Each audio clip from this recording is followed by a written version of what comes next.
पंचमेवा, यानी तीसरे और पांचवें वर्ष के बीच में कर्णवेद करना चाहिए।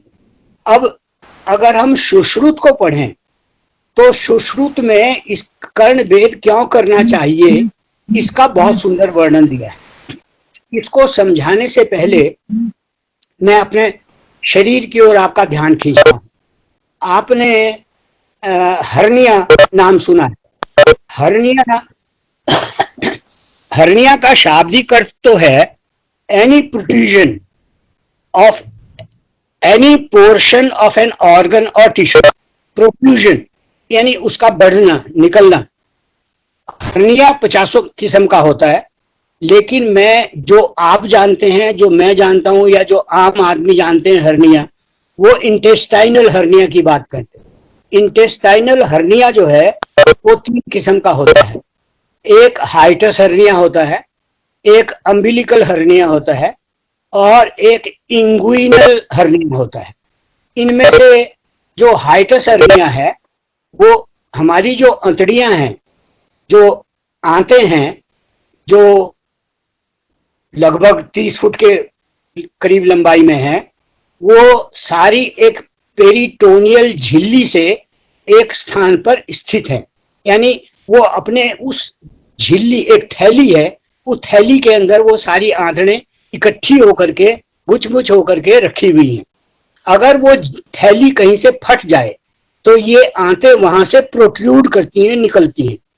और आम जो कॉमन प्रोट्रूजन है वो है इंगुइनल कैनाल से। इंगुइनल जो हमारे अंडकोश हैं, उन अंडकोश से अगर वहां इंगुइनल कैनाल, जहां से टेस्टिस नीचे डिसेंड करती हैं, उस कैनाल से अगर वहां हमारी पेरिटोनियल झिल्ली जो है वो फट जाए तो आंतें डिसेंड कर जाती हैं और उसको हम कहते हैं इंगुइनल का हर्निया।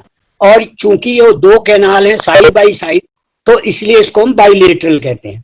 तो किसी को दाईं तरफ का हर्निया होता है, किसी को बाईं तरफ का हर्निया होता है। ये पुरुषों में आम कॉमन है, जो अधिकांश उछल कूद करने वाले लोगों से के कारण से या गिरने से झिल्ली फट जाती है तो वो आंत नीचे गिर जाती है, इसको हम हर्निया कहते हैं, क्योंकि वो प्रोट्रूड कर गई। जो इंटेस्टाइन थी, उसकी जो सुरक्षा करने वाली झिल्ली थी वो फट गई और इंटेस्टाइन नीचे डिसेंड कर गई। महिलाओं में चूंकि वो गर्भ धारण करती हैं, इसलिए जो नाभि है, नाभि के पास की झिल्ली कई बार फट जाती है, तो उससे जो प्रोट्रूड होता है वो नाभि के पास होता है, उसको अम्बिलिकल हर्निया कहते हैं। और जो हमारी आंतें हैं, पेट है और छाती है, उसके बीच में एक डोम शेप की झिल्ली होती है जिसको हम डायफ्राम कहते हैं, जो हमारे श्वसन प्रक्रिया में हमारी सहायता करती है।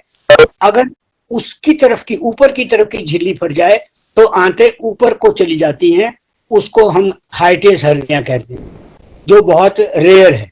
तो इसमें सबसे कॉमन जो है वो बाइलेटरल इंगुइनल हर्निया है। और सुश्रुत कहता है अगर दाएं कान को छेद करोगे तो बाईं ओर का जो हर्निया है वो नहीं होगा। अगर बाएं कान को छेद करोगे, जो दाईं ओर का जो हर्निया है, इंगुइनल हर्निया है, वो नहीं होगा। आप देखिए कितनी बड़ी साइंस है, कोई आपको नहीं बताता, कोई कर्णवेद करता भी नहीं। क्यों नहीं करता? क्योंकि उसको पता ही नहीं है।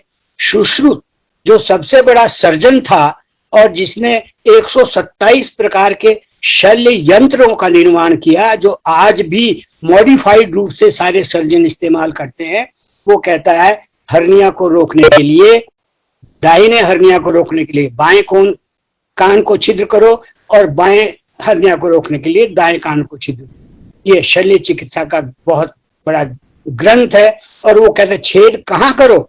वो कहता है देवकृत छिद्र, यानी कान को सूर्य की रोशनी के अपोजिट देखो और जहां से आपको सबसे ज्यादा रोशनी नजर आए, यानी जो आपका कार्टिलेजियस पोर्शन है, जो ट्रांसल्यूसेंट है, जिससे लाइट पास करती है दूसरी ओर, जहां सबसे ज्यादा लाइट पास करती है उस स्थान पर छेद करो। वो कहते हैं देवकृत छिद्र, जिस स्थान से सूर्य की किरणें चमके ज्यादा उस स्थान पर आप छेद करो। पेट के रोगों में भी कर्णवेद जो है, अगर कान के ऊपरी भाग में छेद किया जाए तो पेट के रोगों से निपटारा करता है। और एक्यूपंक्चर जो चीन का था वो भी इसी बात पर निर्भर करता था। हमारे शास्त्र कहते कब बींधे, कैसे बींधे, कहाँ बींधे, इसका क्या लाभ है, ये सब का सब ग्रंथों में दिया हुआ है। तो कर्ण भेद संस्कार जो है ये हमारा 9वां संस्कार था। और 10वां जो संस्कार है जो उपनयन संस्कार, 10वां